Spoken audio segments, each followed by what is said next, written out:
Row 8. A quiet woman. Nobody noticed her. Then both engines failed at 31,000 feet. Panic filled the cabin. She stood up, walked to the cockpit, and took control. Fighter jets flew close. The fighter pilots asked over the radio, "What call sign did you fly under?" Her answer shocked everyone. Before you watch full story, comment below from which country are you watching. Don't forget to subscribe for more amazing stories. Captain Ryan Cole checked the sky one more time before he walked to the plane. It was a clear morning in Denver. No clouds. No wind problems. A perfect day to fly.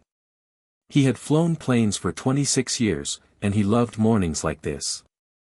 His plane was Flight 2209, going from Denver to Chicago. It was a normal flight, nothing special. 160 passengers were getting ready to board. The crew checked the plane one more time. Everything looked fine. Fuel was full. Engines sounded strong. Weather was calm. In the boarding line, a woman walked in quietly. She wore a simple gray jacket and old jeans. She carried a small black bag. Her hair was tied back. She did not look at anyone. She did not talk to anyone. She found her seat, 8A, next to the window, and sat down without a sound. Her name was Captain Laura Reyes. But nobody on the plane knew that name. To them, she was just a quiet woman in row 8. The man next to her was busy on his phone. The teenager across the row was watching a video. Nobody looked at Laura twice. She looked like any tired traveler going home. But under her jacket, she wore a small silver pin. It was shaped like a fighter jet. Only a pilot would know what it meant. The flight attendant walked past and smiled at her. Laura smiled back politely, then looked out the window. She pulled out a small notebook from her bag and opened it. Inside were pages full of flight numbers and diagrams. She read quietly, like she always did before every flight. It was an old habit from her years flying jets for the Air Force. The plane pushed back from the gate. The engine started with a strong, steady sound. Captain Cole spoke to the tower, got clearance, and the plane rolled onto the runway. A few minutes later, Flight 2209 lifted into the sky. The climb was smooth. The plane reached 31,000 feet and leveled off. The seatbelt sign turned off. Passengers relaxed. Some slept. Some read books. Laura sat calm and still, watching the clouds pass by the window. 20 minutes into the flight, everything changed.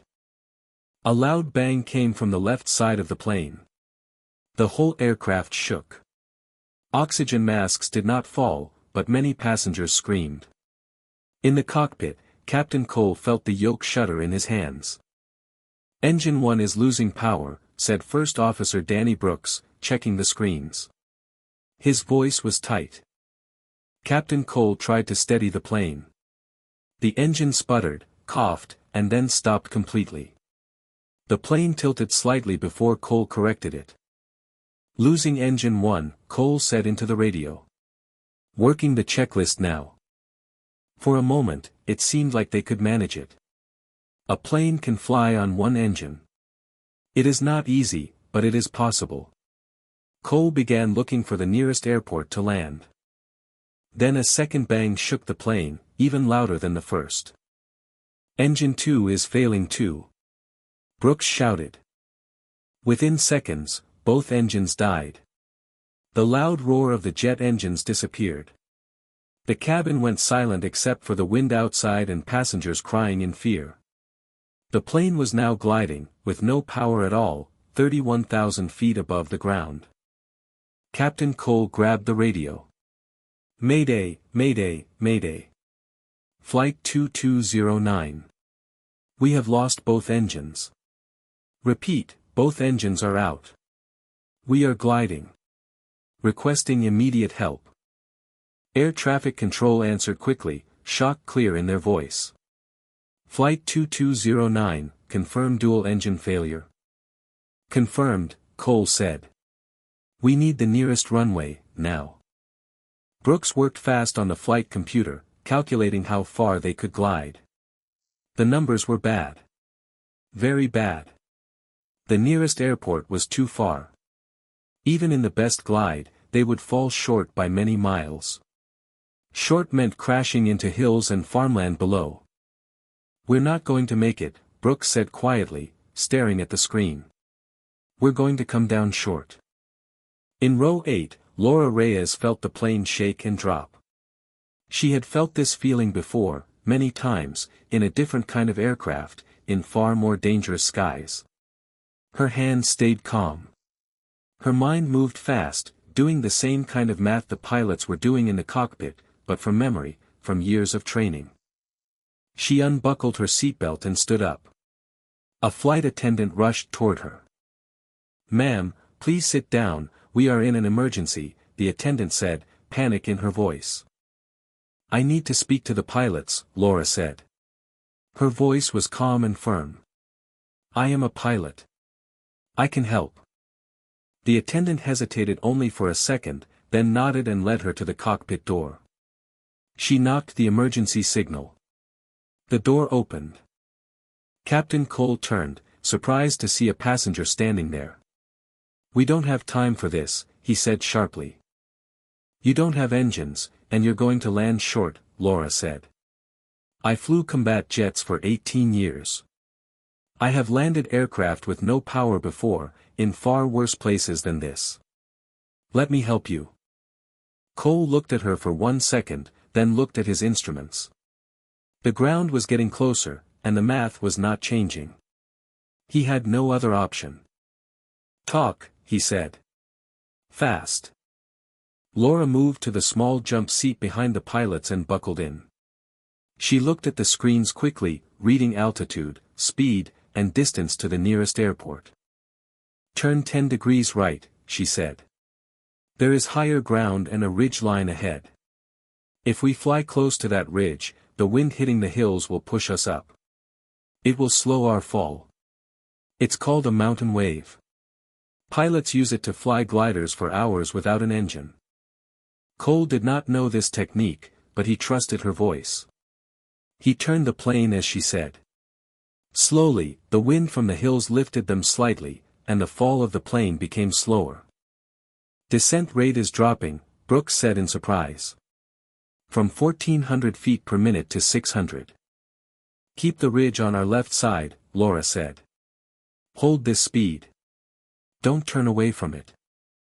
Outside, 2 fighter jets from a nearby Air Force base had been sent to check on the crippled airliner. The lead pilot, Major Ken Ortiz, flew close and saw the huge passenger plane gliding silently next to the mountains. "Flight 2209, this is Falcon Lead," Ortiz said over the radio. "We see you.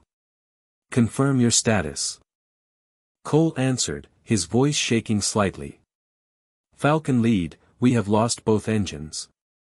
We have a former military pilot in our cockpit helping us fly. She is using a mountain lift technique to keep us in the air." Ortiz was surprised. "Say again, a passenger is flying with you?" Laura pressed the radio button herself. "Falcon Lead, this is Captain Laura Reyes, retired Air Force. I flew A-10 aircraft for 18 years. We are using ridge lift to extend our glide toward the airport."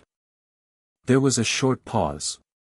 Then Ortiz asked, "Reyes, what call sign did you fly under?" Laura answered calmly. "Falcon 9. The radio went quiet for a moment. Then Ortiz's voice came back, full of shock. "Falcon 9.